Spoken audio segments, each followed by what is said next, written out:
Hello and welcome to Charters Talk 4630. I'm your host, Stacy, and thank you for joining me today. Subscribers, thank you so much for becoming part of this community and your continued support. The Chargers get ready to take on the Washington Commanders, and there's a lot to unpack in this game as they're looking to bounce back after a tough loss, and the Commanders also is coming in after a tough loss to the Falcons. I got a special guest joining me today to help break down the key matchups, the players to watch, and what both teams need to do to come out on top. So let's dive right into it and welcome Alex Insdorf. Alex, what's going on? How you doing? Doing good. Morale is getting better throughout the week after tough loss on Sunday. Now, a lot more games to go. They're 3-1. It could be worse. Yeah, this is true.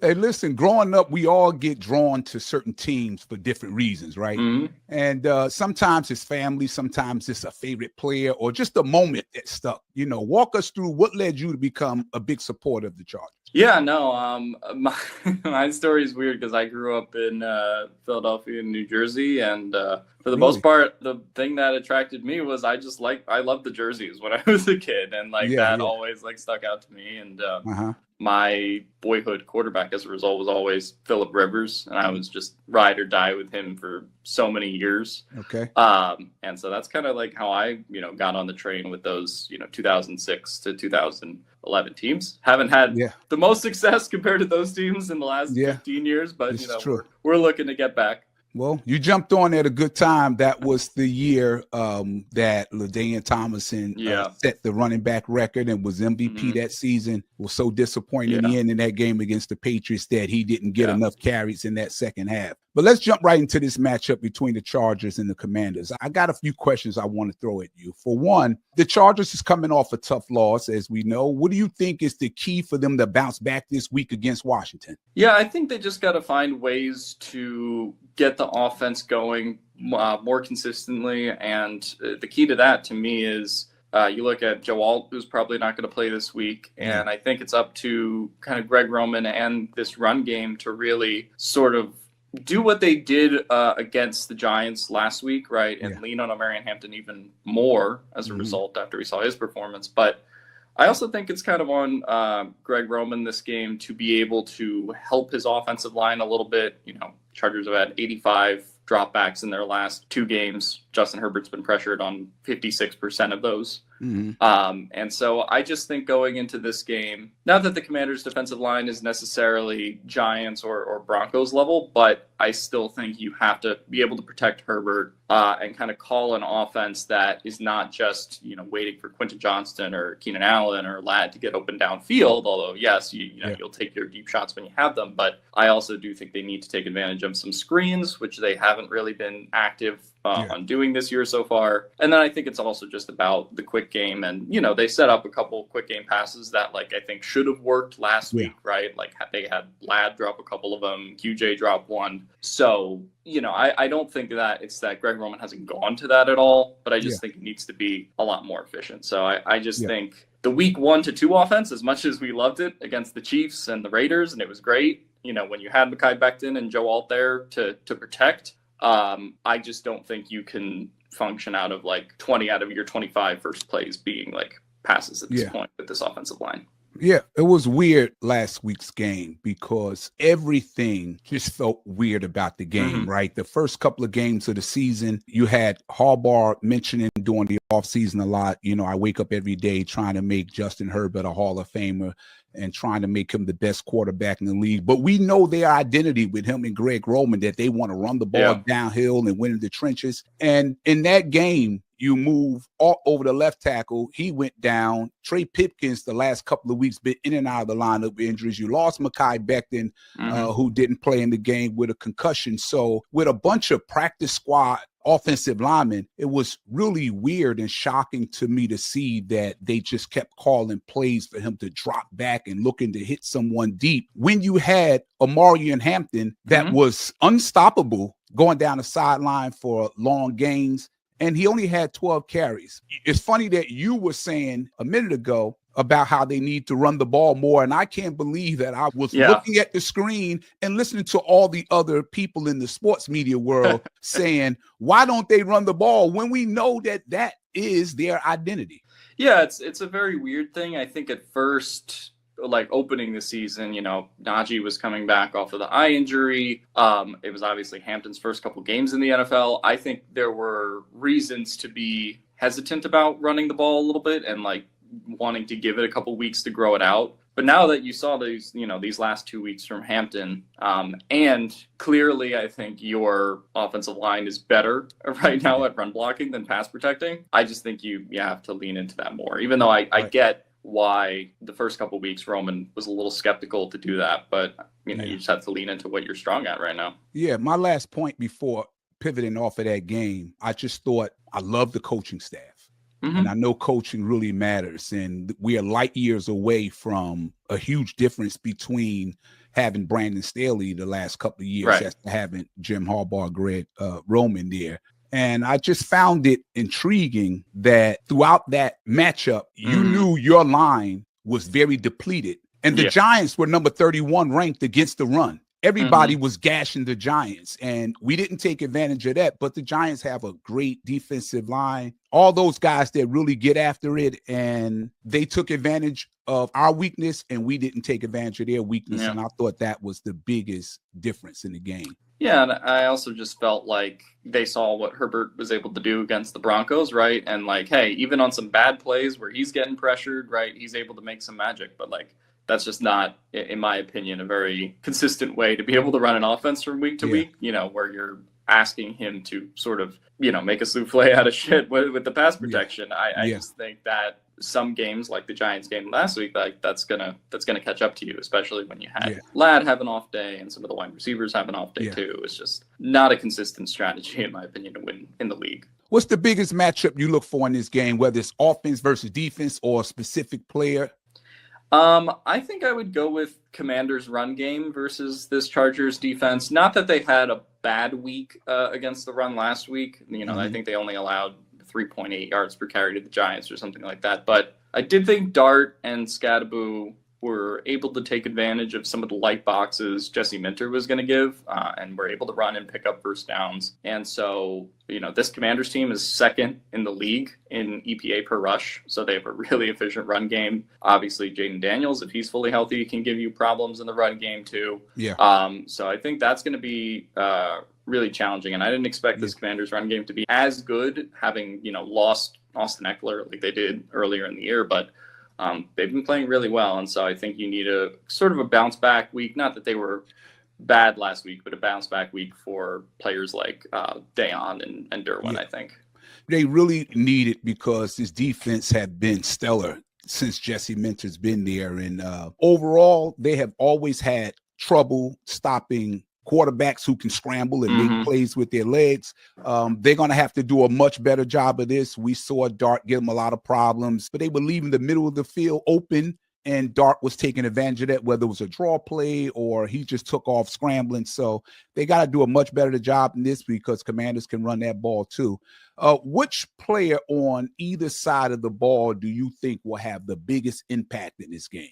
Yeah, I think for the Chargers, it's got to be running more through Hampton, like we talked about, and building off of his performance last week. And then on the defensive side of the ball, I do think this is a perfect, Dayon Henley, bounce back game week attempt for him, where you kind of have to lean on him as the QB spy that's going to, keep the quarterback in the pocket like he was doing. Right. I think very well the first couple games, and was able to get some sacks, some pressures on Geno and Mahomes. Got to lean into that more this week. And then I also think just as far as stopping the run, what hasn't been at his best the last 2 weeks, but I certainly expect, as he gets further removed from the illness he had earlier in the year, that he'll get back to that form. But I think he's going to be a pretty key part in containing the Commanders' run game a little bit and sort of forcing Jaden Daniels to beat them in the air. And that was my biggest kind of, not problem with the game plan last week, but how they executed. I just felt like they didn't really make Jackson Dart beat them, was kind of my biggest criticism. And he'll take those big holes and runs up the middle, but they didn't really kind of make them beat him with his arm. And Jaden Daniels is capable of that, but the Commanders, if they can run for, 150, 200 yards on you, they'll do that too. So. Yeah. If you had to predict, what kind of game do you expect? A high-scoring shootout, a defensive battle, or something in between? How do you see this game playing out? I do think it'll be pretty high scoring. I think it'll be the Chargers having a bounce back offensive game themselves. You know, they're at home. I think they generally play pretty well offensively. And I think another week for this offensive line, even if Joe Alt's out, just to have some like continuity for a week at home, I think will be a big deal. I obviously don't expect like Ladd, for example, to be, you know, as off as he was last week again, right? Yeah.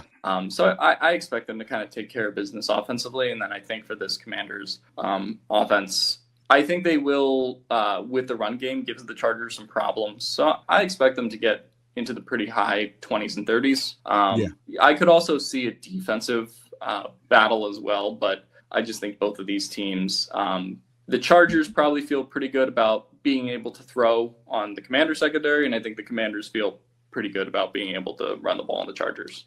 And so I think they're kind of both going to lead into their strengths a little bit offensively. Yeah, you led me right into my next question, which was going to be how important will the running game be for both teams in deciding the outcome of this game? Yeah, I think it's going to be very important for the Commanders, you know, being able to get, again, they've been getting, I think, 6.5 yards per carry their last two games.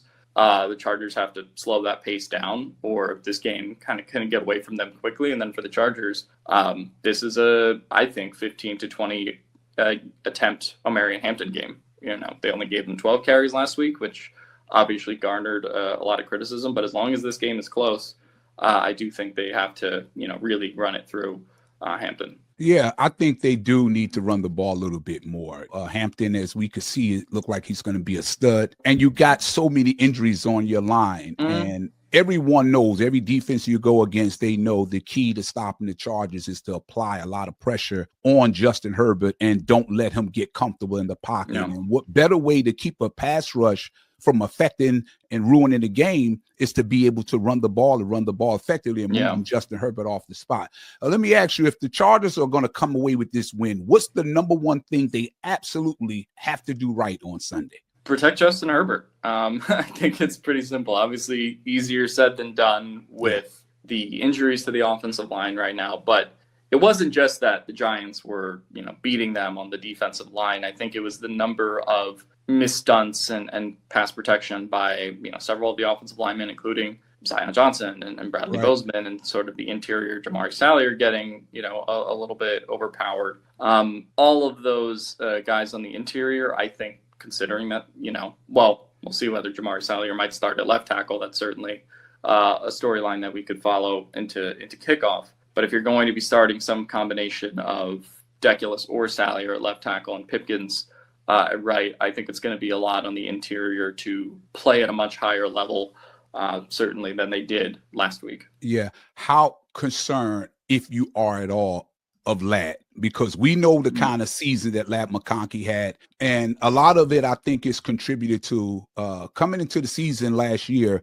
You didn't know what you had with Ladd. You didn't know how his game was going to translate over into the NFL on this level. And he turned out to have an awesome year as a receiver. But this year, you have a lot more weapons now. Ladd is not the only option now. And part of him not being in the game plan is the emergence of Quentin Johnston. You got Keenan Allen that's back there. But when his opportunities have come, it's been so strange that he's had the drops as of late. The first two drives of that game against the Giants on third down could have easily converted, and he dropped it on both opening drives of that game. How concerned are you with Ladd McConkey? Long term, I'm not concerned. Obviously, I think he had the biceps injury, I think week 2, where he was like wearing something on his arm. So like, I think that could still, potentially be lingering for him. The first 3 games I thought were more just, okay, well, Justin's going to Keenan more. He was going to Quentin more. I think week 4 was his first kind of poor game, I would say, on the season, where the drops were one thing, but then also, there was a play where he ran into Gadsden, who was trying to be a lead blocker, then I remembered, and then the Tyler Conklin offensive pass interference incident that led to a pick. So I think it's just probably just a one-off game more than like a season-long trend of Ladd being bad. But I think, once he gets going, it'll be hard to stop him. And I still have that confidence in him. I asked a couple of supporters who subscribe to the show if they had any questions that they wanted me to throw out there in this podcast. And one of the questions from one of the subscribers was, what's the biggest difference you see between this year's Chargers and last year's team? I'd say offensive skill talent for sure. Just the guys that they have at wide receiver, tight end, running back, especially like that they're able to throw at you. Versus last year, we sort of ended the year on a kind of bad note where it's like, okay, DJ Chark is one of our starting X receivers in a playoff game. Yeah. And so I definitely think this year, both on paper and in execution, I think you can tell. Is it a top, 5 weapons group in the league? I don't know about that, but it's definitely a big jump from, I think, the guys that they had last year.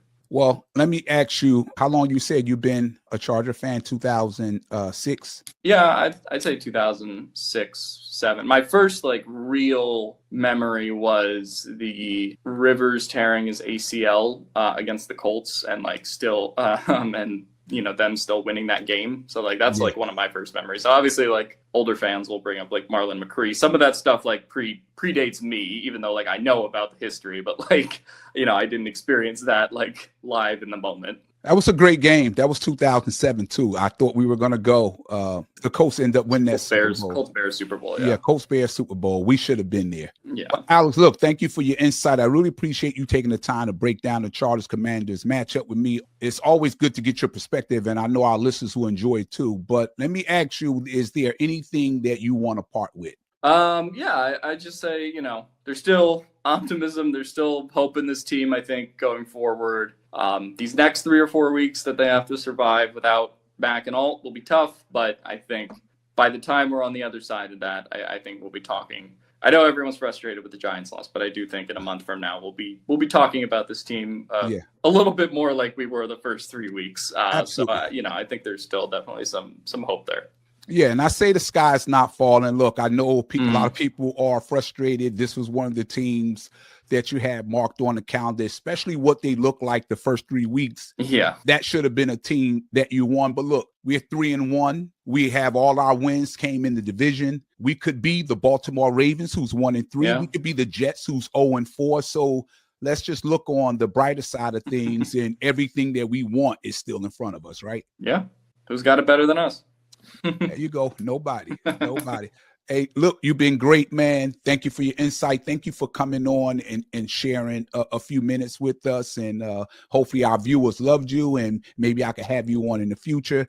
And ladies and gentlemen, Mr. Alex Insdorf. I appreciate it. Thanks. Anytime, man. Thank you.